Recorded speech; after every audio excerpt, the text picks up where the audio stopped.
Bonjour tout le monde et bienvenue dans cette nouvelle vidéo. Aujourd'hui on retourne un peu en France parce que ça faisait quand même longtemps.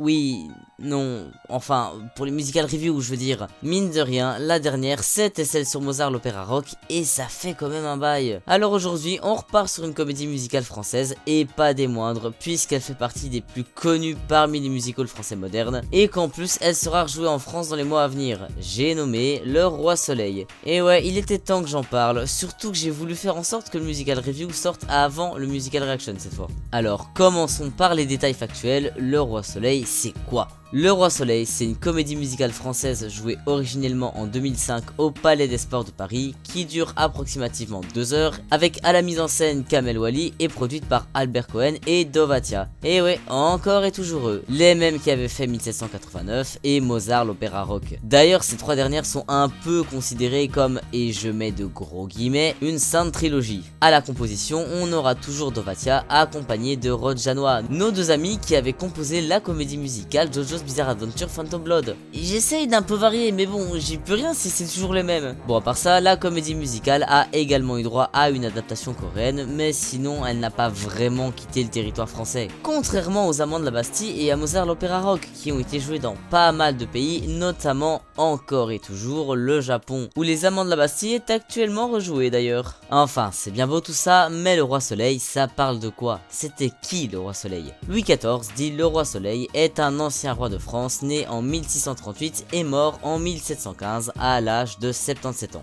Il a régné sur la France de 1643 jusqu'à sa mort en 1715, soit 72 ans, ce qui fait de son règne l'un des plus longs de l'histoire d'Europe et le plus long de France. C'est pas pour rien qu'il est le roi le plus emblématique de l'histoire du pays. Il y avait une influence énorme et a été à l'origine de plusieurs réformes ayant eu un grand impact sur la France sur plein d'aspects, que ce soit politique, social, financier, militaire ou encore artistique. À la fois roi, religieux, guerrier, d'une force de caractère qui cachait en réalité une certaine timidité, Louis XIV c'était un personnage passionnant sur lequel il y a plein de choses à dire, ce qui en fait un plutôt bon sujet de comédie musicale. En tout cas, il y a matière à condition de bien choisir cette matière et de bien la travailler. Alors plongez avec moi dans la comédie musicale du Roi Soleil parce qu'on va voir tout de suite ce que ça donne. C'est de la comédie musicale.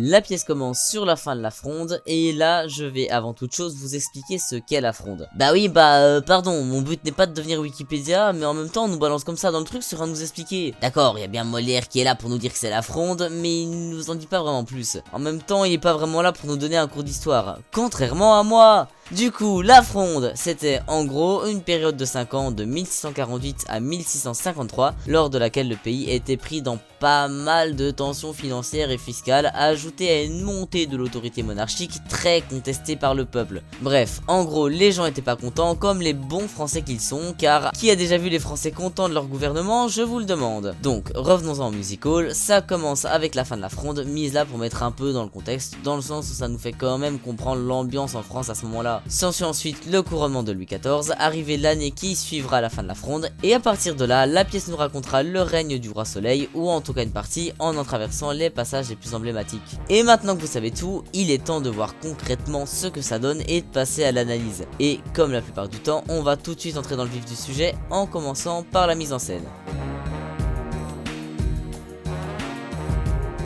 D'un point de vue scénographie, on aura des panneaux rotatifs là pour signifier les changements de scène et faire voyager les spectateurs dans les différents lieux. Une technique pas mal utilisée dans les comédies musicales. Simple mais relativement efficace pour transporter l'action des rues de Paris au château de Versailles par exemple. Mais un truc qui m'a particulièrement marqué concernant le visuel du plateau, ce sont les décorations au sol. On a ici ce qui semble être une sorte de projection, j'en suis pas trop sûr à vrai dire, illustrant le carrelage du château de Versailles. C'est assez rare de voir ce genre de détails apportés. De mémoire, c'est peut-être même la première fois que je vois une pièce qui pense à décorer le sol du plateau. Et mine de rien, ce qui semble n'être qu'un détail apporte une vraie valeur ajoutée aux différentes scènes à Versailles et les rend beaucoup plus immersives. Voilà, c'est pas toutes les pièces qui font ça et pour le coup, ces carrelages au sol, je trouve qu'ils mettent vraiment dedans. Assez en tout cas pour notifier ce détail qui est une très bonne idée. Maintenant, d'un point de vue technique, un peu comme dans 1789, les différents tableaux sont pour la plupart dansés, avec des chorégraphies pensées pour illustrer ce qu'il se passe, la situation, ce que les personnages racontent, etc. Et ça commence dès la première scène dans le passage de la fronde avec un ensemble assez violent. Ça court partout, ça saute sur les murs pour que ça finisse par ralentir lorsque la garde arrive pour calmer la situation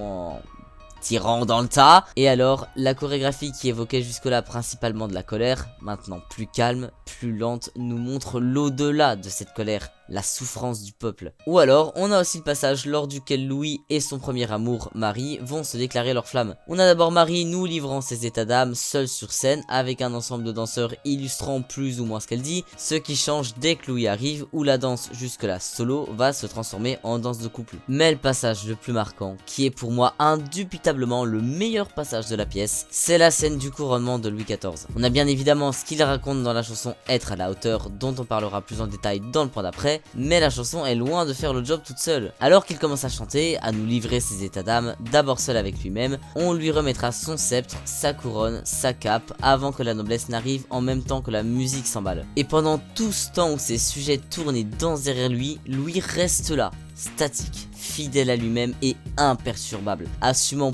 pleinement son rôle, même s'il a peut-être peur, même s'il est peut-être intimidé, dans une pose qui évoquera celle qu'on retiendra de lui, celle qui représentera à jamais Louis XIV, le roi soleil. Bien qu'il soit officiellement roi depuis sa naissance, c'est maintenant que son règne commence concrètement, maintenant qu'il a des responsabilités, maintenant qu'il est le roi soleil. Et cette arrivée soudaine de tous ces gens si énergique qu'elle en devient presque oppressante nous fait comprendre le poids de la couronne qu'il a désormais sur la tête, à savoir les jugements et attentes que ses sujets ont désormais de lui, en plus du fait d'éventuellement devoir gérer un pays. Ouais, les chorés sont très illustratives, mais elles font bien leur job, et ce, sans être simpliste pour autant. On est tout au long de la pièce face à de très bonnes chorégraphies, variées et aussi quand elles veulent, très originales. Une originalité qui se fait surtout ressentir dans les passages chorégraphiés de Monsieur. Celui qu'on appelle Monsieur, c'est Philippe d'Orléans, le frère du roi. Car celui qu'on appelle Monsieur est le frère du roi. Connu pour être un personnage assez exubérant, comme on a pu le voir dans Molière l'opéra urbain, n'est-ce pas ?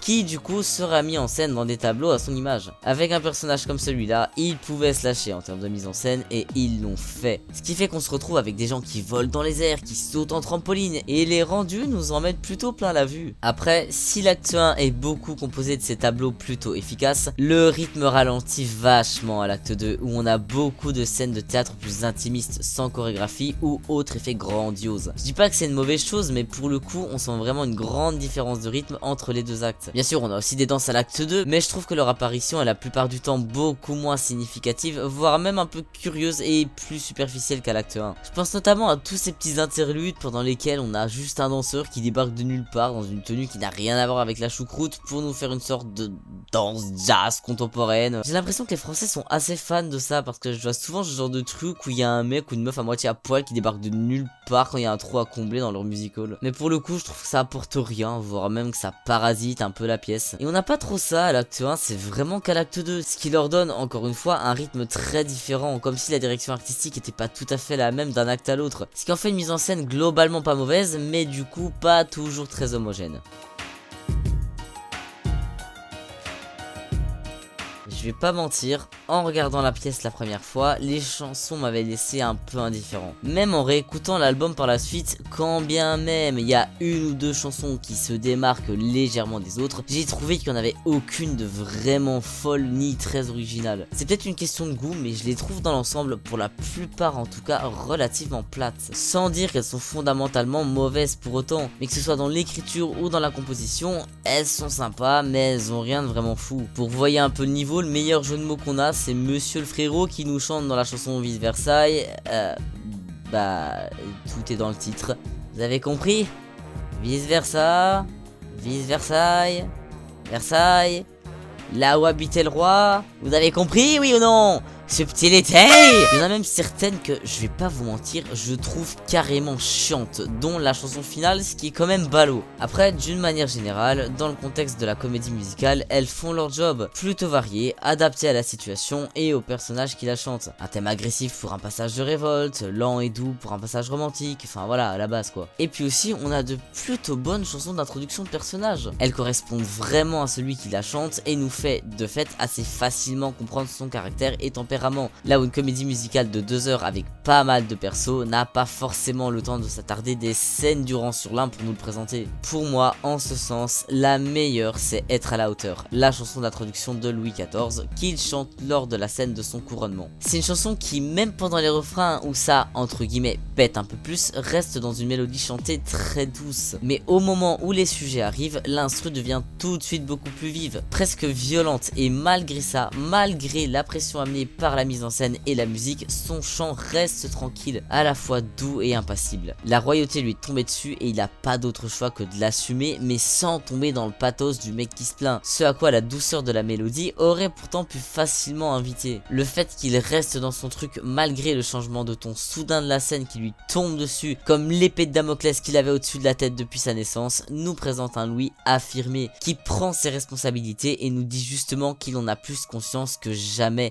et qu'en tant que roi, il va les prendre en main. Et si le fait qu'il garde la tranquillité et la douceur de son chant quoi qu'il arrive nous illustre ça à la perfection, cette douceur nous ramène aussi à la personnalité et au côté timide de Louis XIV. Et tout ça, tous ces éléments mis bout à bout dans cette chanson, c'est le Roi Soleil. Tout est pensé pour ramener aux différentes facettes qui composent le personnage. Je trouve que c'est vraiment une très bonne chanson pour le Roi Soleil, en tout cas à ce stade-ci de sa vie. Bon, après, il y en a certaines qui me rendent un peu plus dubitatif, comme la chanson que chante le frère du roi après un accident de celui-ci qui l'a mis presque aux portes de la mort. On a alors monsieur qui nous fait toute une chanson sur le fait qu'il n'ait aucune envie de devenir roi, qu'il n'est pas fait pour ça, mais que si son frère meurt, bah ce sera à lui de régner sur la France. Et ça, ça l'inquiète le bougre. Et donc voilà, on a tout un tableau sur ça, ce qui laisse clairement entendre aux spectateurs que ça pourrait arriver, que le roi pourrait mourir, alors que la chanson a à peine fini, que Louis XIV est à nouveau déjà sur pied, ce qui fait tomber tous ces enjeux à plat et les rend un peu faux. Je veux dire, le spectateur connaît l'histoire, il sait bien que à même pas la moitié de la pièce, Louis XIV va pas mourir, et du coup, bah cette chanson n'a aucun enjeu quand tu l'écoutes, tu sais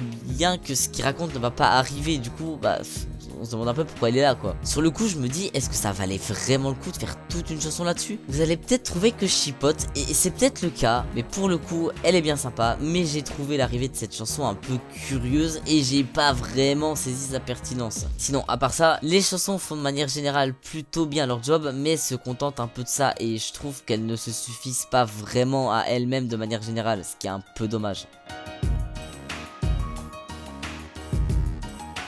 On va pas passer par 4 chemins, les costumes en eux-mêmes sont assez beaux, seulement j'ai pas trop compris leur direction artistique. On sent que les costumes sont d'une manière générale voulus pour être relativement corrects historiquement parlant, mais pas pour tout le monde. Il y a genre 2-3 persos qui ont des costumes un peu plus extravagants que les autres, mais sans vraiment de raison. Bon là, pour le frère du roi, d'accord, ça marche et c'est logique avec le perso qui nous est présenté, mais genre on a lui qui est là avec son manteau en cuir.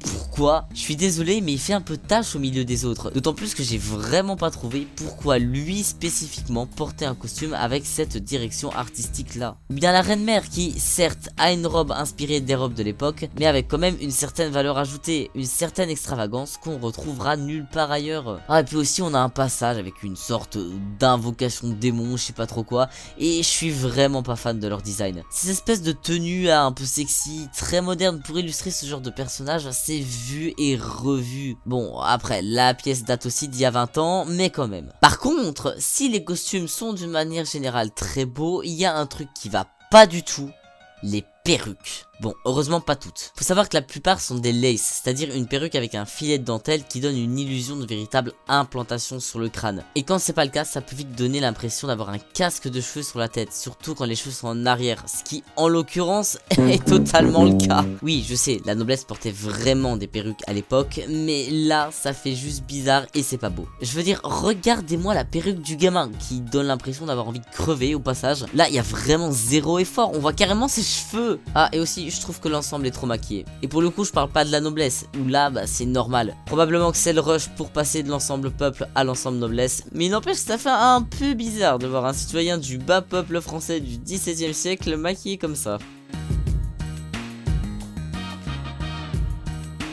comme souvent dans ce point là, on va parler du jeu d'acteur qui, on va pas se mentir, est pas incroyable. Et pour le coup, c'est surtout que les comédiens ont des intentions très clichés quant à l'image qu'on peut se faire de la manière de parler des gens de cette époque. On voit que leur jeu est volontairement très grandiloquent, très dramatique, ce qui, comme souvent pour les pièces qui se passent à cette époque, nous offre un rendu pas du tout naturel. Monsieur étant, de par son tempérament, peut-être bien l'un des seuls qui échappe. Merci Christophe Maé.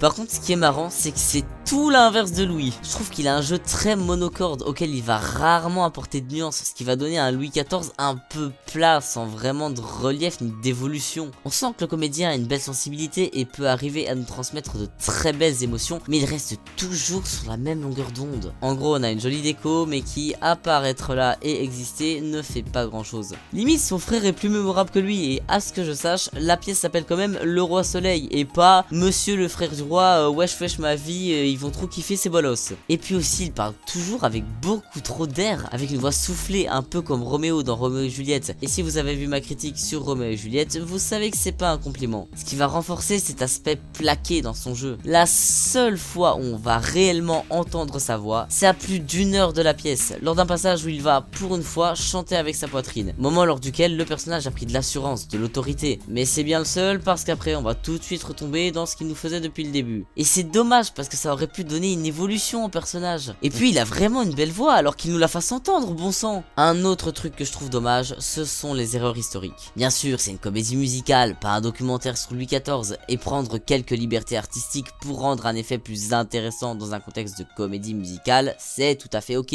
Mais pour le coup, il y en a quand même pas mal, et on est dans une pièce qui existe pour rendre hommage à Louis XIV, mettre en lumière ce qu'il a pu faire dans sa vie, qui il était, et bah du coup c'est mieux si on se base sur des faits avérés pour ça. Et pour moi, il y a une distinction à faire entre romancer des trucs dans un but artistique et se baser sur des clichés et des idées reçues. Et quand je dis ça, je pense typiquement à la fameuse phrase de Louis XIV, l'État c'est moi, sachant que c'est quand même un truc significatif s'il avait vraiment dit ça. Et oui, un peu comme le même toi mon fils de César Brutus ou le qu'il mange de la brioche de Marie-Antoinette, cette réplique du Roi Soleil fait en réalité partie des phrases célèbres qui sont pourtant totalement fausses. Alors c'est une idée populaire qui rattache facilement au personnage, et l'inclure dans la pièce ne fait pas grand mal à qui que ce soit, mais je trouve ça dommage de, dans une pièce qui est censée honorer Louis XIV, appuyer autant sur un truc qu'il a en réalité jamais dit.